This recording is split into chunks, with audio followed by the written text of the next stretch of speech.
Kim Chiu thankful sa pagtatanggol ng Julie sa kanya.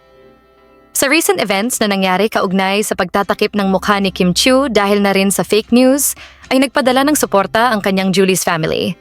Si Kimi ang official endorser ng nasabing brand at hindi nila tinolerate ang naganap na pangbabash sa actress. Ayon sa naipadalang sulat kay Kimi ay sinabi nitong, "Dear Kim, congratulations in advance on the success of your movie. Please know that we are here for you and we fully support you. We do not condone the recent incident in Mindanao and rest assured that we have already taken the necessary steps to address the matter.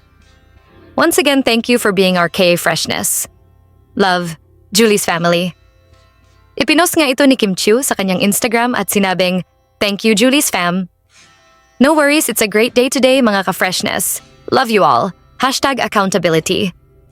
Nagpasalamat naman ang supporters ni Kimi sa hindi pag-iwan sa kanya kahit na magulo ang lahat.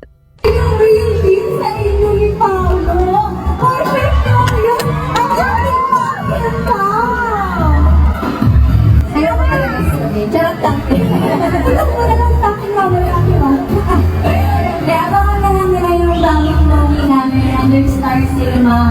My love will make you disappear. And hindi kayo mag-disappear pag na-showing na yung movie namin. Hindi.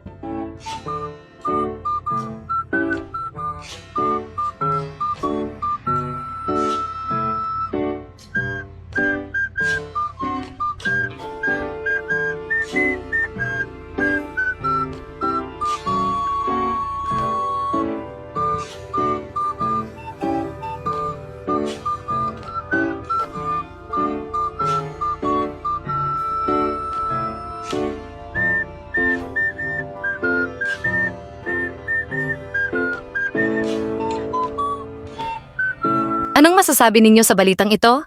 Magkomento sa ibaba at huwag kalimutang mag-subscribe for more videos. Maraming salamat sa panonood.